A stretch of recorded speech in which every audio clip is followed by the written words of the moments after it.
Welcome to the Money Collective podcast. We're here to uplift your financial well-being. Your hosts are me, Mel Pierce, and Darlene Yu. We are the co-founders of the Money Collective, and together we have over 50 years of finance and banking experience. We provide the tools, information, and guidance to better understand your money and feel confident making money decisions.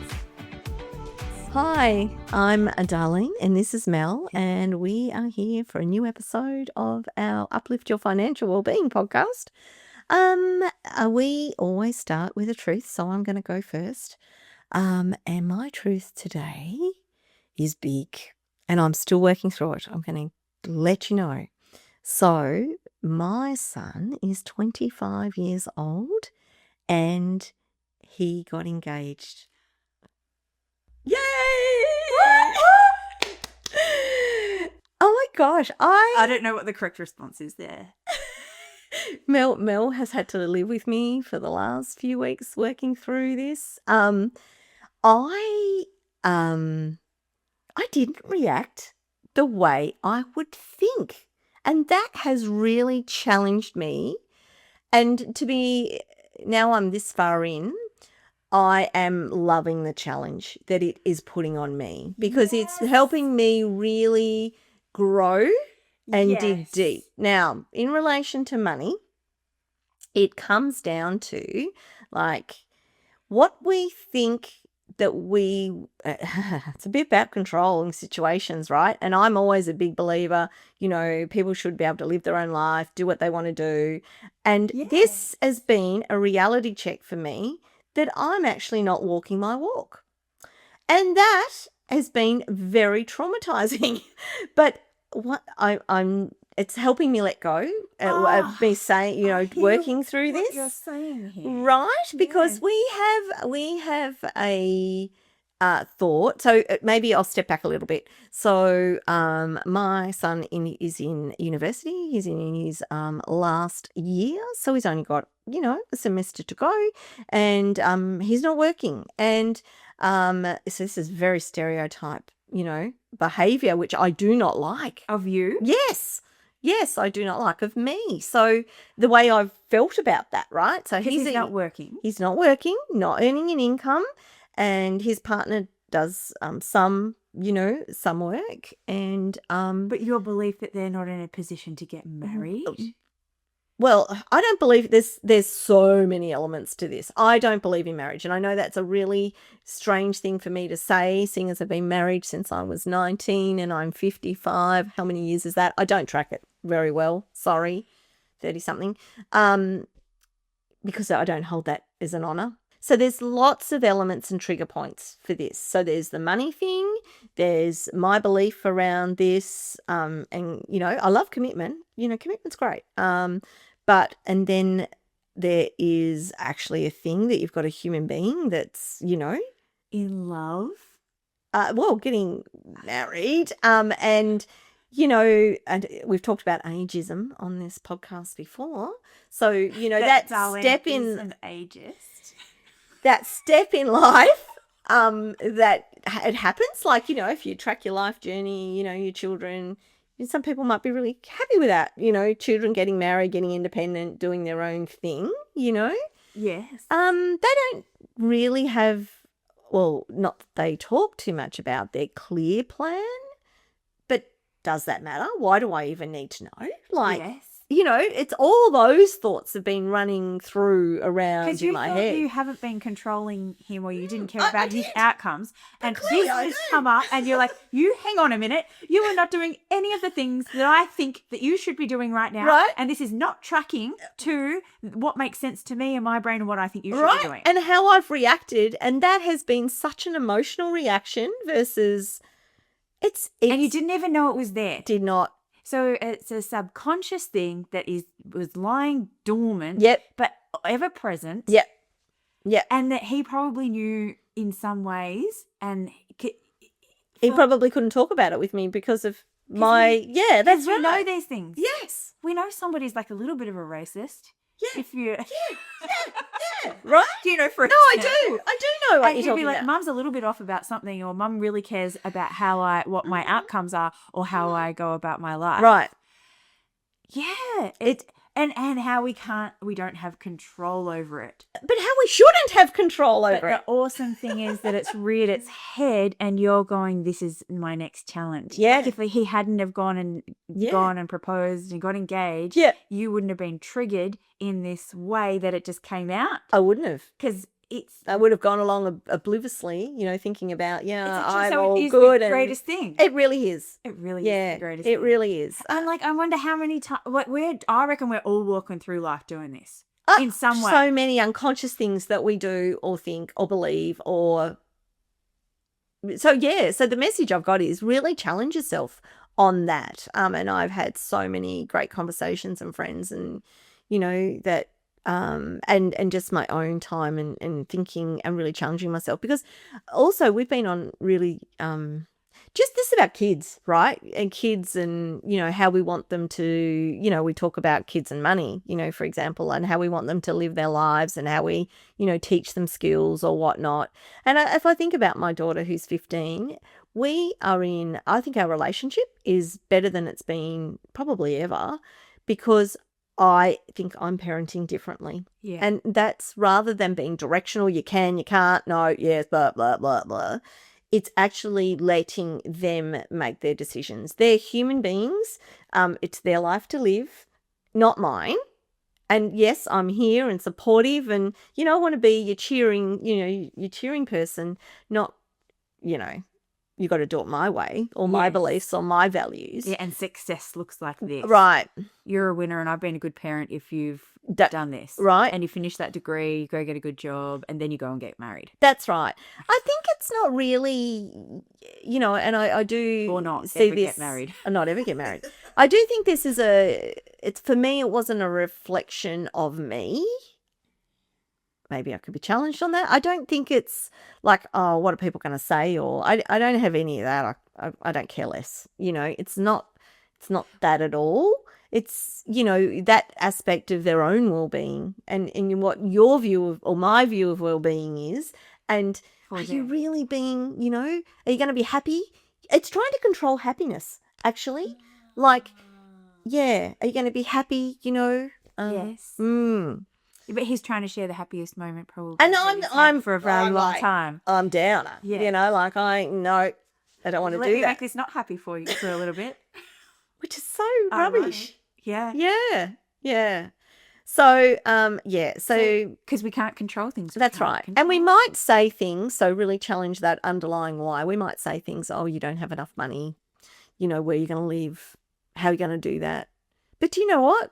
People for hundreds of thousands of years have gone on a journey and figured it out. Yes. Actually, it could be part of the excitement. I don't know, but it is what it is. He's just chosen a person to share it with. Right? And that's amazing. Yeah. Really, what do we want? Connection is so important to happiness. So it's awesome. Well, I'm proud of you, Darlene. I'm working through it. I love this. Better than putting your head in the sand. Yep. No, and I think too, when something comes out and you go, I know that was kind of ugly or not the desired response, or I could have handled that better straight away. Like automatically it's like, hey, you're going to work through this quicker. Maybe because I realised. Because you could have gone, yay, woo, and congratulations. And then on the inside felt all of these things. And then in 5 years gone, I told you this would never, I knew this would never work. Yes, you didn't have any money and, It'd be way worse. I know. It would be. And you're actually manifesting those things out there, right? So, so it's an exciting time for them to, start their next chapter or whatever they plan to do. So, but yes, there obviously is a big money overlay with those initial thoughts and where I went, how are you going to do that? How are you going to afford to live? You have to. Because you had to buy a ring, and do you have to help them? And all of those things. But really, I feel like they're surface level things if you're really, truly honest with yourself. Yes. Because you don't have to do anything. That's right. You don't. It's nobody's making you do anything. Actually, I had a call the other day. It diverts, but it is sort of relevant. 2 adult kids living with a single mum at home. Single mums doing, trying to make ends meet, paying for the adult children at home. They're one's on a wage, one's at uni but has part-time job Yes. and not contributing at all at home. Yes. And she's, just trying to, Yeah, it's beyond her means. it's beyond her means. And Yes. I know we're diverting here, but I've got a thought on that too. Yeah. So I see that quite a lot when there's been a marriage separation. So a child has got two parents, but the other one, like one parent will say, I can't not do this. I've got to do all these things for the kids. Otherwise, they're going to go and be left with that other parent. Yeah. And to keep some sort of relationship with them, they almost buy them. Yeah. And then they dig themselves a bit of a hole, and it's really hard to get out of. So we're not empowering our kids. We haven't done the hard yards of like the uncomfortableness of, well, what if your kid doesn't want to spend time with you because dad's bought them a puppy and mum's making you do jobs? Like, it's hard. Right. This is where that emotional tie can overcome the monetary. But my advice to, that person, and even in a situation, if you've got adult children and they're doing their life and something doesn't work out and they come back to you, you've got a choice. You absolutely have a choice. And how do we de-link our emotion to that choice? That's right. Yeah, because you can still love your people without having to give them money, or not. Operating or maybe system is the emotions. Mm-hmm. And then, but you got to take a beat. That's right. And if you are going to do it, make sure you're sorted first, because you can't help people if you're not sorted first. And it's the best example, lead by example, they'll follow. And if you do, I say give money. When I was asking Mel the other day about Logan, give money without ties. Now that's a really hard thing to do, because the giver might do that, but the receiver still might have them. So maybe, but you definitely want no ties. I would say the receiver almost always has more of an issue with receiving money, like in my experience, because they feel more worthless. Yep, more worthless. It's exactly the problem. Yep. And I can see that too, where, maybe if you've got to figure something out yourself and just stand back from your kids, is what I'm saying, and don't jump in to solve their immediate issue, then maybe they'll figure it out. And if they don't, wait till they ask, maybe. I don't have all the exact answers, obviously, but this is life stuff to work through. But you do have gone before me, and I thank you very much. I praise the ground you walk on, because I am listening. Yeah. So, and I try and I think as all parents, we're trying to be a better version of ourselves, or improve on maybe what we thought our parents, did, so that we can give our, not be our parents in a way, or do it differently. And so, and that's definitely the way that I've gone with my kids. Like, I had experiences growing up where I'm like, oh, I'm not going to do that with my kids. And one of those things was sitting around the dinner table every single night, and we had to there was a whole system around it where everybody had a seat. Parents were at the heads of the table, and we had to eat properly, knife and fork in the right hand, posture. We couldn't talk and chew, no elbows on the table. Wait your turn to, you wouldn't have at my house, right? And I'm like, and I actually believed all those things were true, and not everybody, I knew everybody didn't do that, but like that etiquette was really important. When I met Percy, my husband, he came from a family like yours. They were dogs. No. See? And I'm like, what is this stuff? You do not hold your knife in that hand. I'm like melting down. I'm like, how are we going to have the family dinners every single night, right? So like, I didn't immediately like break out of my brain thought, because I had all these beliefs. So conditioned. It's taken me, and I've really relaxed in the last few years on this. And I've relaxed to the point where, and I don't meal prep. I don't enjoy cooking because I don't have the time. Like, maybe if I was a really great stay-at-home mom who had the time to do this stuff, great, I would put more effort into it. But no, I buy meal kits, okay? It comes in a box. I may, if I have time, maybe choose the things that they send me in that box. But most of the time, we're at the mercy of the box. Whatever the box is. That's there's less thinking. Ingredients. We have to chop them up and cook them. It's easy. I don't have to worry. Anyway, my daughter hates this. She just thinks, Mum, you're the worst cook. If I do try and cook something, it's not the greatest. And I also have relaxed so far that it does not matter where you eat. You could stand around the kitchen bench. We could try and mumble a few words to each other. It's okay if you want to eat in front of the TV. It's okay also if you want to watch your phone while you eat your food. Ooh. Right? Mhm. I'm like gone. You've gone way the other way. Yeah. And she's like, Mum, last night, this really triggered me. Like it triggered all of the things. I'm like, she goes, Mum, we can't even talk to each other. We don't know how to talk to each other. And I just want a family meal together. Yep. I couldn't talk. I'm like, what have I done? Yeah, because you've come. Yeah. Also, she bought me, it was my birthday a few weeks back, and she bought me a cookbook. And she said, Mum, can we make something together? Can we make the meal? Can we stop the meal boxes and start doing this? Anyway, That's gorgeous, cancel actually. the I love meal that. boxes, which has mean we are left in like it's a find your own food adventure shitstorm at the moment in our house. Like that's how it feels. It's like, and we're all off doing our own things. Obviously eating her up because I think she's been thinking about it for quite a long time. And I'm like, the relation to money in all of this is that I have made decisions in so many ways on how I want to live my life and to build this business. Like I'm very passionate about my family, but I'm very passionate about the Money Collective. Same. If I have to put them in a priority order, maybe I'd struggle. No, we wouldn't. We both know. Which one would come first? And I think our kids know. I think that's the message. I think they do. Yep. So it hurt. And I'm like, when you choose to do things, like when you choose to run a business, you don't necessarily get all the monetary gains. But I think we're building a business that is going to be, I think I can see it paying off. Like it's going to be so worth it. It's a great asset that we're building. But it's at the sacrifice of all of these things all of the time.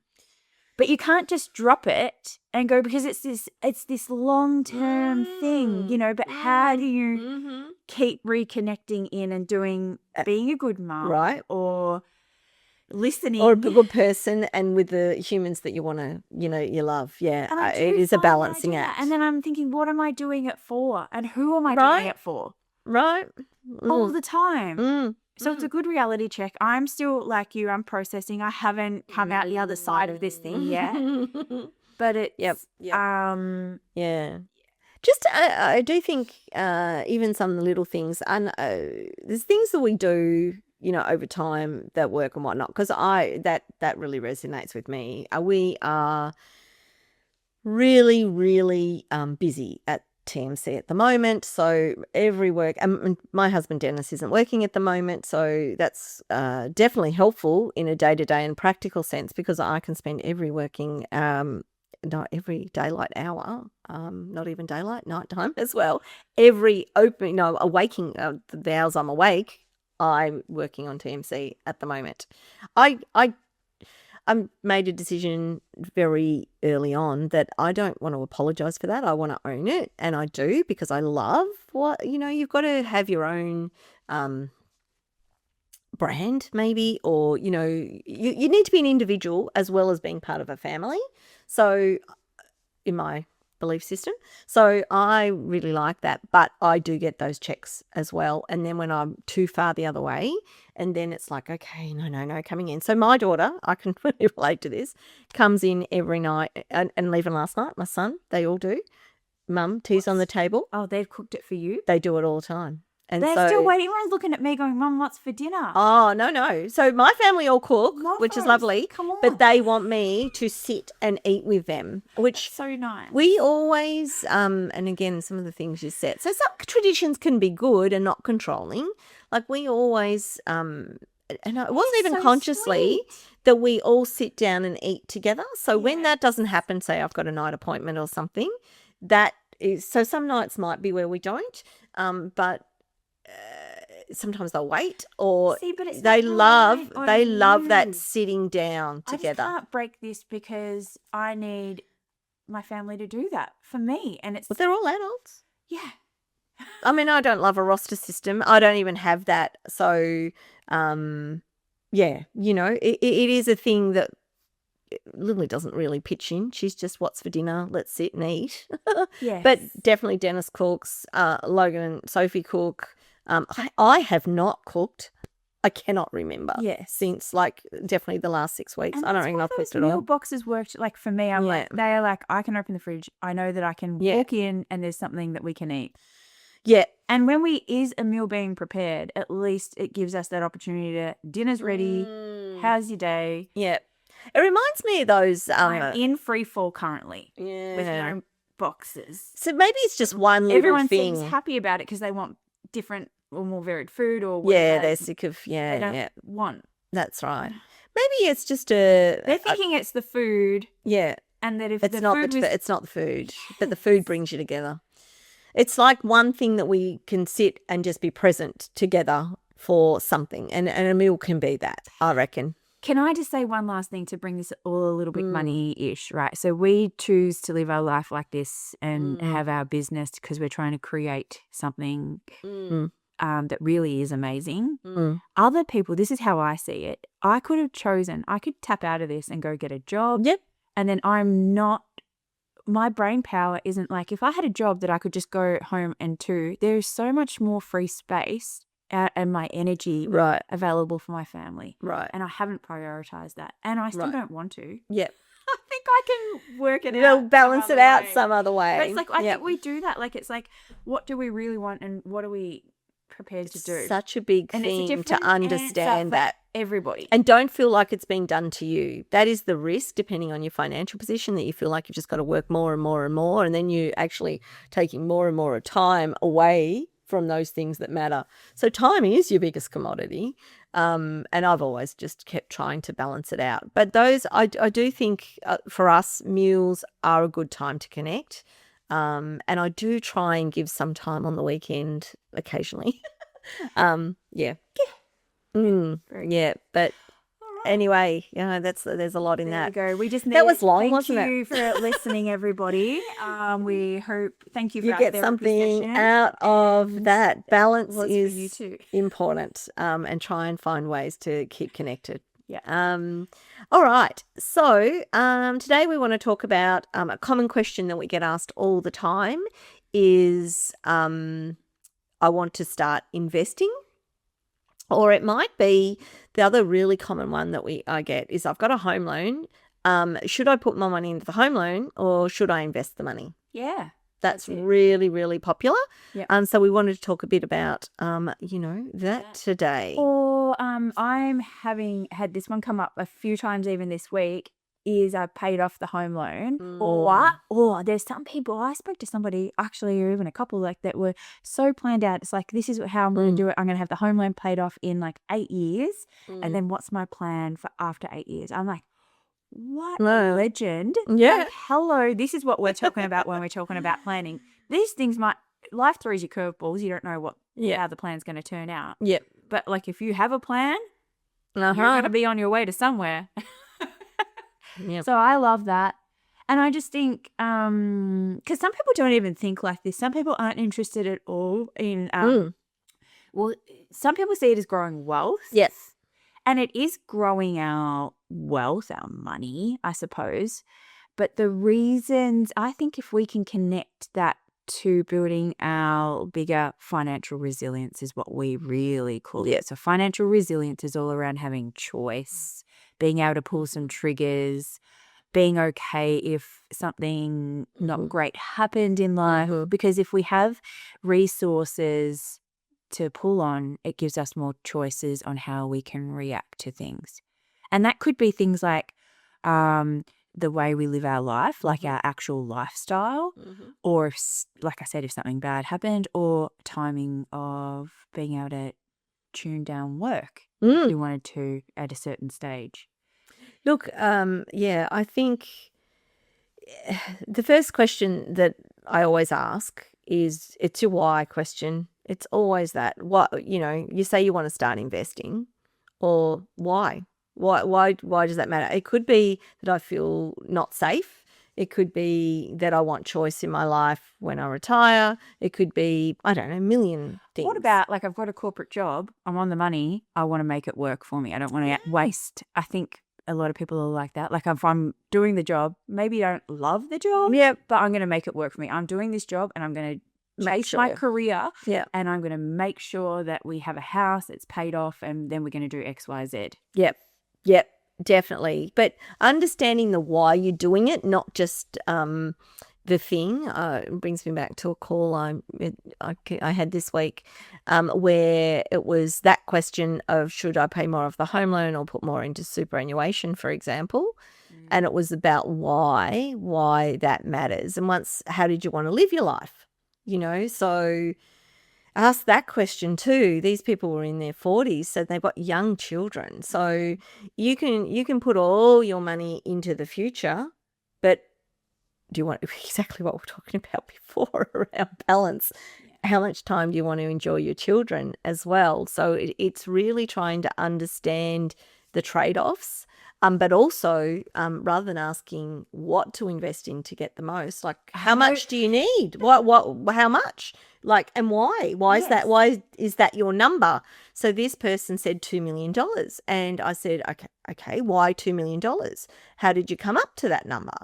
And there is nothing. There is no. I heard it somewhere once.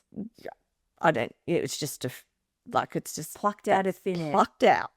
And how long does that last you for? And what does that mean? And, so, and then even the money that you're putting away, how much difference is that going to make? So the wrong question is what I should do. It's what I'm trying to achieve first. Yeah. This is I've just had a brain wave thought. When you come across somebody who's like that, I need $2 million, let's say they're on their way, they're much more vulnerable. If that plan gets screwed up, they're a failure easier. You know what I mean? Oh my God, this is the worst. Or they will protect it at all costs. Yes. Right? We have to do this. Whereas when I see people who have got a plan, they might have $2 million already, or they've done it and they know this and they're ready to stop, or they can see the big picture and the reasons why they've done it. And then I had somebody who had built this wealth. They weren't even extremely, maybe they were 50 like that. I think they're like, I'm going to give half of it to my daughter.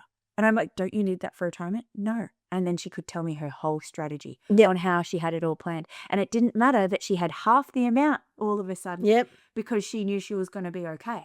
And I'm like, that is amazing. Yeah, most people want to know that they're going to be okay. I just think if you're going to be, you need to be able to be challenged, right? And know the answers. Yeah, that's right. And so then there's heaps of different ways that we can invest. Right. There is. So you've got your plan, you've got your goal, and you know why you want to do it. So align to your values and your beliefs and how you want to live your life. That's the starting point. And then I would say the second most common thing that I see, so people want someone to tell them. I really struggle with this one.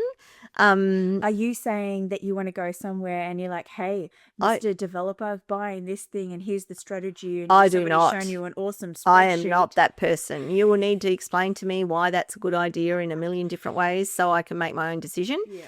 But what we do see, and I think this is a bit of an Australian way, we want to, it's like people are happy to outsource their investment strategy, which is really not. They're outsourcing how I want to live my life. Like, that blows my mind. Like, because there's an assumption that somebody knows how to do this and you don't. Right?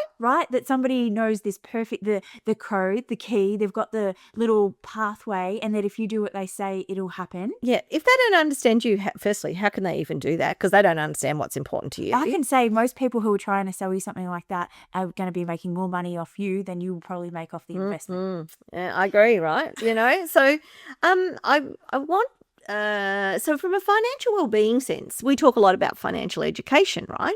And that's empowerment and education. So understand and learn a bit about the stuff that you might be considering yourself.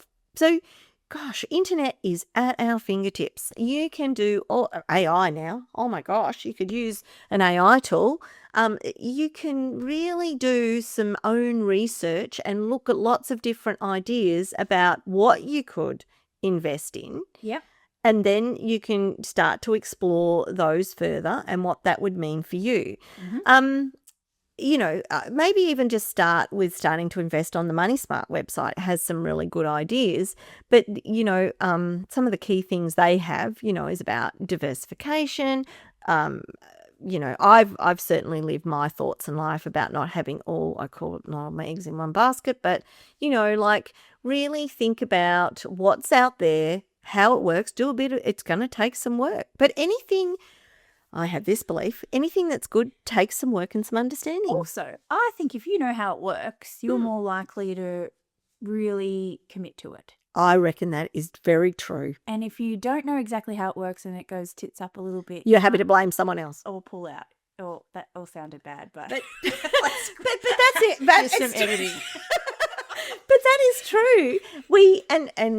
You hear, like, you can listen to podcasts and things about financial wealth and planning.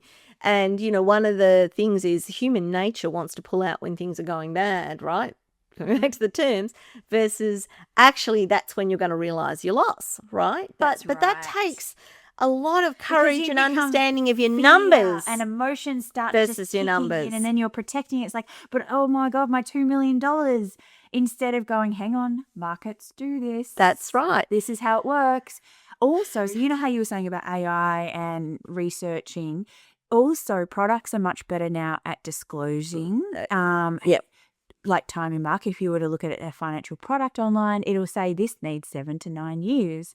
Yeah. And so if a product like that, and that might be shares or ETFs, and we're not going to really go into all of the details of these things, but with some products, you need to understand that, right, well, if the money goes in, I need to not look at it. I need the investment to do the thing that it's planned on doing for that period of time, and that I want to put the money that I put into those type of investments, I need to be okay to let go of, not watch like a hawk's eye because somebody else is investing this better, into that product. And not have that knee-jerk reaction to that investment strategy or whatever your strategy is. You need to understand the duration of it and commit to it. It's really the really point. Key. So and it could be property or shares or superannuation. You have to have the plan of how long I want to do this thing for, what it's going to be. There are no quick wins. Everybody would love the shortest pathway to A to B to make the most money. If I was a time traveler, I would invest in X amount of shares. I know. So there are no quick, get rich quick schemes, people. I mean, and we talked, if you are lucky, and it is luck, if you are lucky enough to hit the jackpot on something, Bitcoin at the right time, that is luck. But otherwise, it's always in retrospect. It's like, I wish I'd done that. And then you don't do it. But like if you actually had a plan and you realize that, hey, it'll get this return over this time and see the course. That's right. So think about investing not as gambling, because that's what it is, or really think about compounding would be the word that comes to mind. So just, one step in front of the other, a little bit by little bit. Keep the course, know what you're doing. That's right. Yeah. But it is gambling a little bit, but it's like, how much risk do you want to take? Right. Are we throwing the baby out with the bathwater if it goes wrong? Or is it a protected type of, is a balanced type of investment that I'm making, or a decision, right? So you need to kind of look at the investment and go, well, what is the worst thing that could happen? If I buy this investment property and the market goes down and nobody rents my house out, what would I do? It's like, what would I do if, let's say I've invested in something, but then I need to take my money out because something else happens. Would I be okay with that? Yes, I'm not a failure. Exactly. I've kind of thought the plan out. What would I do if all of these things happened? Though being able to answer those questions will answer the type of investment that might be best for you. Yeah. Or a better fit than others. Yeah, absolutely. So that, if I had to dot point, what to look for when I'm thinking about what investments, definitely the risk profile of the investment. So, what are the returns been like, the volatility, those sort of things. And does that align with your risk, profile or not? Contingency planning is great. Diversification, that it does, balance your risk. the risk. Maybe if you've got different, investments, that's important. Tax rules are really important. So learn about, what they are, how long you you've got need to factor invest in that into thing. the original Yeah. investment. You don't just walk away with all the money you make. You've Yeah. got to pay capital gains tax. How much might that be? That's right. And just, know that, history is part of, what the future might do, but it's not the only factor.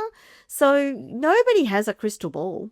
It No. just does not exist. No. Like about, if I invest, if that had been solved, everybody would be doing it. Yes. We don't know.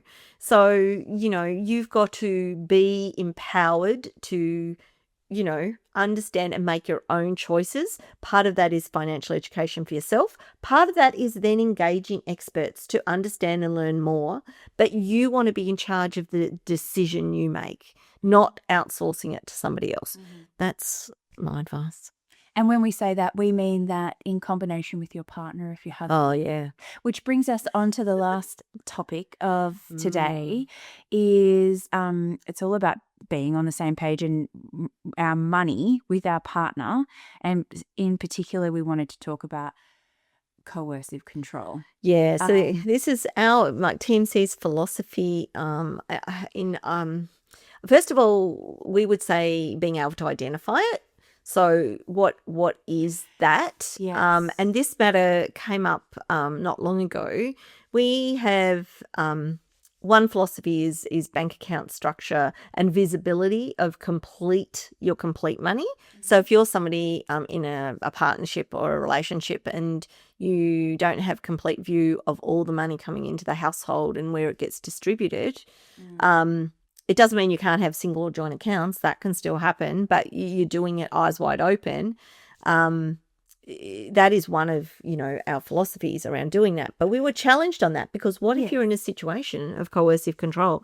So to begin with, what is coercive control? Well, I would say it is when decisions are being made for you, not by you or with you. Yeah. So an example of that would be, oh, yes, we do investing and we have all of these things, but I don't know how much they're worth.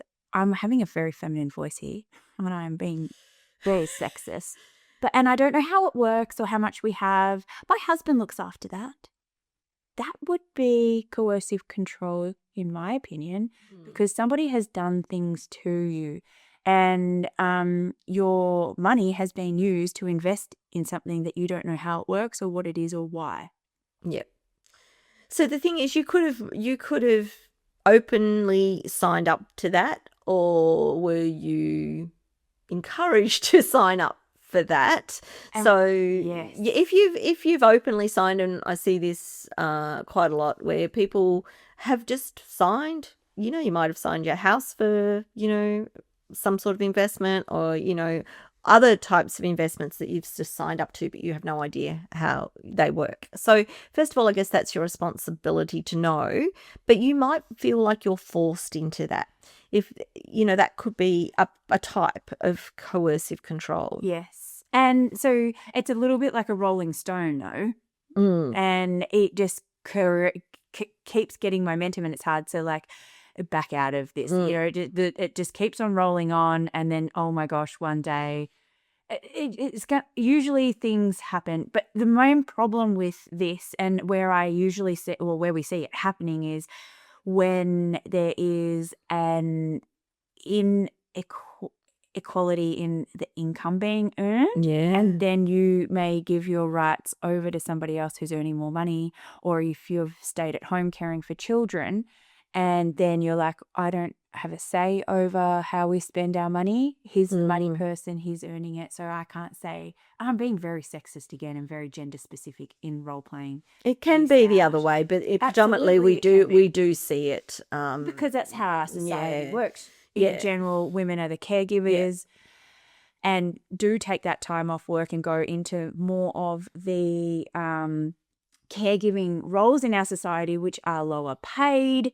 And we like to say we take the slops at work. You might come back and you're doing part-time work, but you haven't, driven your career. so you get what you're given. We're just so used to getting what you're given. Yeah. And then that can play out at home with the money. Yeah. And our self-worth. Yeah, that's right. So, even that brings me to a case, and I wouldn't call this coercive control. So I want to bring that out because I don't think it is intentional, whereby you don't do your money together. And say you're on what Mel's talking about, a lower income, and then your partner might be earning more money, and you have different responsibilities with your money. You don't do your banking together. And what we predominantly see is one person might be earning more money, they're paying the mortgage, and they're doing the savings. They could even be in joint accounts. They're doing that. And, savings might be in joint accounts or the mortgage, for example. Maybe they keep some money for themselves. And they're feeling okay. And the other person is on the lower income, but they are paying for the cost of living. So groceries, eating, making, everything else work. What comes in, goes and out. The view might be that you're a spender. You spend more money. I don't know what your problem is. Why can't you make this work? We've got this, I'm doing my end of the bargain. But then when you look at the disparity between wages coming into the household and that, that job that someone's trying to do and how challenging that is, and then, again, not understanding your money enough to make sure enough is allocated to cost of living, maybe you're not splitting your money the right way, and maybe having visibility of everything coming in and making joint decisions on where the money goes is the better. So I suppose what we're saying is don't give up your decision making in any situation. You want to have equal say at the table on what your choices and life goals are. Coercive control, one of the things that I would say is more direct though, is when somebody is actually controlling all the money. I had a case not that long ago where the pays were going into the same account. So it was starting off like that's okay. But one partner was taking all the money out of the two people and then giving a little bit back into the bank account for cost of living. Yes. That's coercive control because the rest of the money's being controlled and you're giving, it feels like, back in the old days, an allocation to go and get food. This is what, I have a friend, they are mega multimillionaires, and she said to me, I can't afford to go out for coffee with you. So no control of any of the money. Yes. And where it's being spent. And you're actually, where it's deliberately you've only got access to a little bit, that is coercive and control. being able to ask your spouse or partner for money for something. Maybe you want to throw a birthday party for a child or something else or do something. Or how do you socialize with other people when you're so restricted? That is an absolute. And so this came up to us, like we were actually called out on this recently because the system that we recommend for managing money is like what you were saying, Darlene, where the money goes into one account and then you put money into other accounts. You deliberately allocate all of your money into an automated system. So you've got a bills account, a spending account, and savings and goals accounts. And we've been challenged on it a few times because that system requires both people knowing and having access to the money and ultimately setting it up and spending the money in an agreed way. And that has amazing outcomes because we're not fighting against each other. We're working together and it's really powerful. You could have, separate spending money accounts that doesn't have to be the same amount, but that's your guilt-free and your fun money. So, for whatever you want. But they're, they're still deciding together how that's going to work. And so some people are like, but what happens if, let's say your relationship isn't great and you want to leave and all the money's together, there's nothing separate. That could be really difficult. So it really depends on everybody's individual situation. Absolutely. And we did some work with some women's legal rights groups last year, and they have a very strongly no, you do not mix money. Like you must be an independent woman. You must not ever hand over anything to a man. And so we're not of that because we don't want to be living like that. Ultimately, if you're in a relationship, you want to give it And trust, and you want to, yeah, all of that stuff. Yeah. So it's like eyes wide open. If there's red flags and you can't see them sometimes, and your friends are saying, or, you know, if you've had a brave friend that's maybe raised something with you, and then you're like, deep down, that makes sense. Maybe question that a little bit more. And change this. And I am going to make this a women's rights issue, because I think it is. How do you want your daughter to be? If you have a daughter, or if you see a young girl, who do you want them to be? And we can only lead by example. Yep. And I'm not saying that women can't coercively control. Oh, definitely. They can. Absolutely they can. Yeah, I was seeing that too. Yes. So if you don't want to do that, people, no. No. And sometimes it, like, genuinely people can make it work if you seriously want to be I'm all for being an independent person. I don't think everything needs to be tied up with another person. I just think that is absolute rubbish. Same. Yeah. And is it this episode that we talked about Logan? Or is that a different it was episode? this episode. Great. Okay. Because, like, in that, when we're tied to somebody, we don't want all of our outcomes. And I think that's why you ultimately don't love marriage. It's because you don't want to, where's your independence gone as a human being? It is actually and we a huge see part. it in finance all the time. Like, why is my spouse's income on my tax return? Like, it pops up everywhere. Our salutations, Miss, Mrs., Mrs. Like, how do we make informed, independent, individual decisions? And when we choose to do that together. Exactly. Yes. So thinking about, like, if you're in a relationship and you think, so there's two things that come to me with coercive control. Really, because they can be really subtle. So really look at the situation and what's going on and saying, am I at the table? Am I doing all I can to be at the table? And then if that's restricted, you know, you might want to change something. But if you're at the beginning of a journey and you're going in with trust and I'm going to do life with this person and this is fantastic, I would say set that up and have those discussions. Well, what if we separate along the way? Make plans, because you're going in eyes wide open. You want to do life together. If you can't have those conversations, red flag at the beginning. Red flags, people. That's right. And maybe you'll say we have these safety accounts on the side for us if this ever happens in individual names, and we put money into those. What's wrong with that? That's fantastic. If, you know, and otherwise make decisions and just keep really conscious along the way. Green flags, good communication, Yep. openness, Yep. everybody knowing how much money we have, shared goals, Yep. respect about having individual goals. Yes. Yep. Red flags, not sharing, not knowing important information, not controlling having access decisions. to money, not being able to answer questions about Your how finance. Yes. Yeah. Yep. Cool. Exactly. So for anyone out there, This is your Big Sister hotline. Yes, Big Sister hotline. Absolutely, can talk to us anytime about this. We don't care. Even if you're not sure about it. But what I would say is, just think about your own situation and maybe, you know, if you need to, make some tweaks. Yes, you got this. All right. See you guys. Bye. At The Money Collective, we provide financial wellbeing premium coaching, mortgage broking and workplace financial wellbeing programs, which we couldn't do without the seamless support of our fabulous team. If you'd like to find out more, head to themoneycollective.com.au or our socials to take action and engage our services. In our Facebook group, join the conversation and help us break down the taboo around money. All content in this podcast is for educational purposes only and is general in nature. For tailored personal advice, please seek out a professional.